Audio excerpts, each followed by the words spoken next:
Assalamualaikum warahmatullahi wabarakatuh. Waalaikumsalam warahmatullahi wabarakatuh, Bapak. Gimana kelasnya? Kabarnya? Alhamdulillah baik, Pak. Oke, alhamdulillah. Pak, Bapakku ganteng banget, Pak. Masya Allah, tabarakallah. Iya, kayaknya baru mandi ya, Pak. Iya, baru banget nih, baru banget tidur. Oh.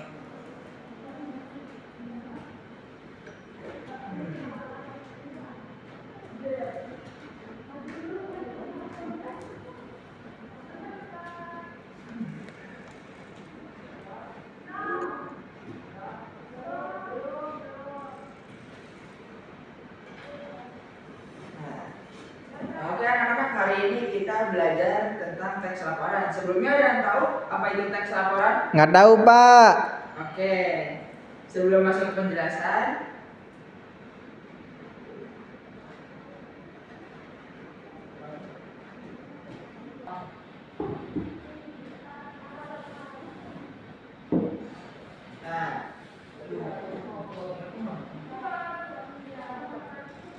sebelum masuk ke penjelasan, kita harus tahu dulu nih tujuan kita belajar teks laporan.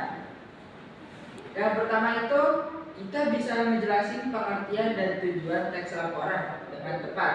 Nah, selain bisa ngejelasin, kita bisa identifikasi nih struktur-strukturnya dari struktur teks laporan itu secara runtut atau teratur gitu. Terus yang terakhir kita bisa nyebutin ciri-ciri dari teks laporan. Oke, kita masuk ke pengertiannya.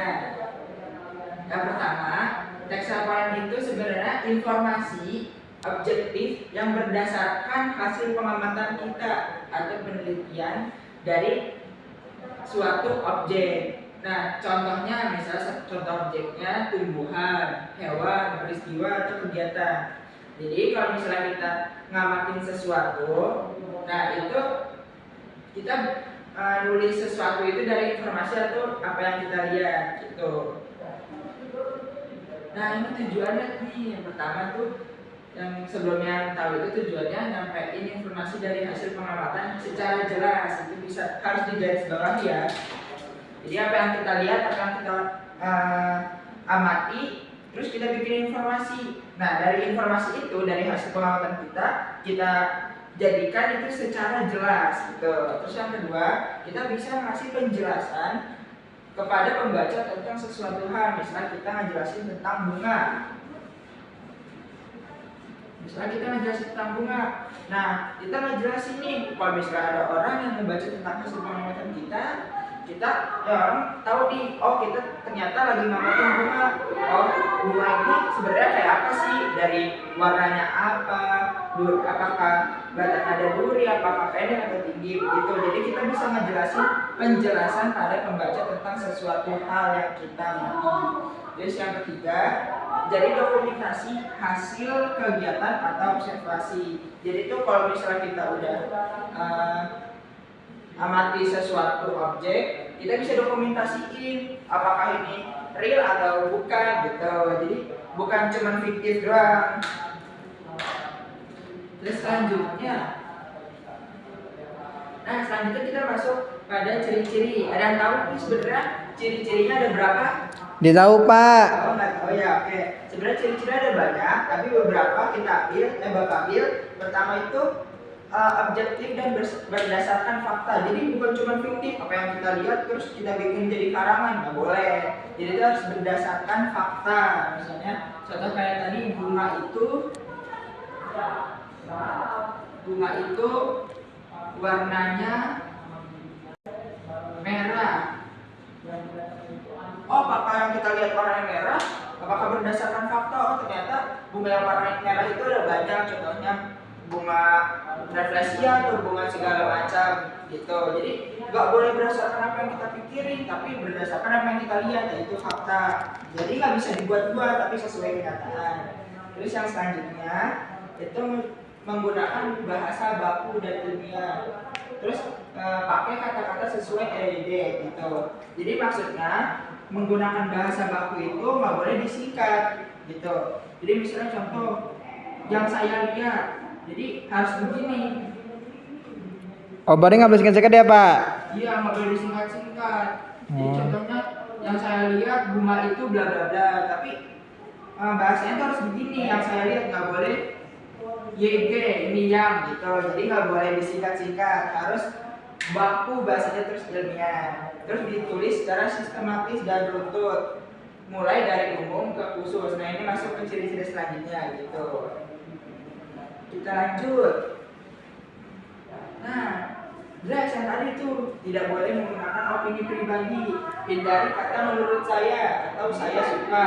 Nah, karena ini menggunakan opini pribadi seperti ciri-ciri sebelumnya, ciri-ciri yang pertama. Nah, ciri-ciri pertama kan itu berdasarkan fakta. Karena kita nggak boleh pakai opini pribadi, berarti harus banget menggunakan fakta atau kenyataan. Jadi nggak boleh menurut saya bunga itu warnanya merah, nggak boleh, karena ini berdasarkan fakta atau sesuai kenyataan yang ada di lapangan. Jadi harus bunga itu warnanya merah, harus dijelaskan secara Jelas. ya jelas gitu. Terus selanjutnya menjelaskan informasi secara rinci. Nah, jadi harus diperinci nih ciri-cirinya, fungsinya atau perilaku objek yang diamati, yang kita amati. Nah, contohnya kayak gini, bunga itu warnanya merah, ciri-cirinya udah warna merah. Terus batangnya berduri. Terus fungsinya apa? Fungsi bunga itu buat memperindah ruangan. Nah, perilaku objeknya yang diamati kayak gimana? Tumbuhnya bagaimana dari mulai kecil sampai besar gitu. Terus yang terakhir, menggunakan paragraf deskriptif. Itu kita menjelaskan hal-hal yang kita lihat, kita dengar atau dirasakan secara ilmiah. Jadi yang kita lihat, oh bunga mawar ternyata warnanya merah, batangnya berduri. Terus kita dengar juga dari orang, ternyata bunga mawar itu bentukannya segini ya, tingginya tuh cuma berapa sentimeter doang gitu. Atau dirasakan secara ilmiah. Terus kita langsung lihat secara pribadi pertumbuhan bunga mawar itu bagaimana. Begitu. Nah, lanjut masuk ke struktur teks laporan. Yang pertama, ada pernyataan umum. Ini berisi penjelasan umum tentang objek yang dilaporkan. Contohnya ini, bunga itu berwarna merah. Jadi penjelasan umumnya, oh ternyata mawar itu bunganya warnanya merah. Ada yang warna putih atau ada yang warna kuning gitu. Atau contoh nih, kita pakai ikan mas. Ikan mas adalah ikan air tawar yang banyak dibudidayakan. Gitu. Karena ikan mas itu gampang dibudidayakan, termasuk juga jenis ikan air tawar. Jadi ini sebuah contoh umumnya aja, nggak rinci. Terus harus diuraikan. Kita menjelaskan bagian-bagiannya, ciri-cirinya atau perilaku objeknya sama seperti pada ciri-cirinya tadi. Contohnya warna tubuh ikan mas itu warnanya apa, atau bunga itu warnanya apa, cara hidupnya bagaimana, kalau bunga apakah disiram, dikasih pupuk atau bagaimana, terus makanannya mungkin tadi ikan mas itu makanannya apa gitu, terus tempat tinggalnya di mana gitu. Nah, tempat tinggalnya di air tawar, di vas apa gimana, itu malu bunga gitu. Nah, kita bikin contoh teksnya. Sekarang kita masuk ke judul laporan pengamatan ikan mas. Kita amatin ikan mas. Ini pernyataan umumnya. Pertama nih, ikan mas adalah jenis ikan air tawar yang hidup di kolam dan sungai. Ikan ini mudah ditemukan dan sering dibudidayakan di Indonesia. Uraian ya. Ikan mas memiliki tubuh yang licin dan bersisik. Warna tubuhnya bervariasi seperti warna merah, emas, dan oranye.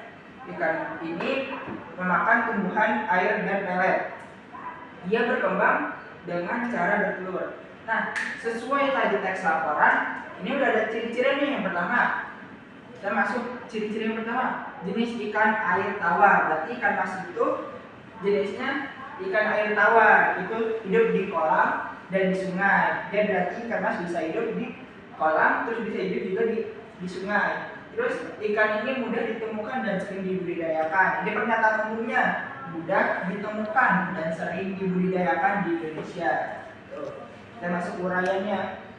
Berarti ikan mas memiliki tubuh yang licin dan bersisik. Berarti sesuai fakta apa yang kita lihat. Karena ikan mas punya tubuh yang licin dan bersisik, berarti kita lihat nih, oh ternyata ikan mas ini punya tubuh licin dan bersisik sesuai yang kita dengar atau yang kita amati. Terus tubuhnya variasi. Ini ciri-cirinya, contohnya warna merah, emas ataupun oranye.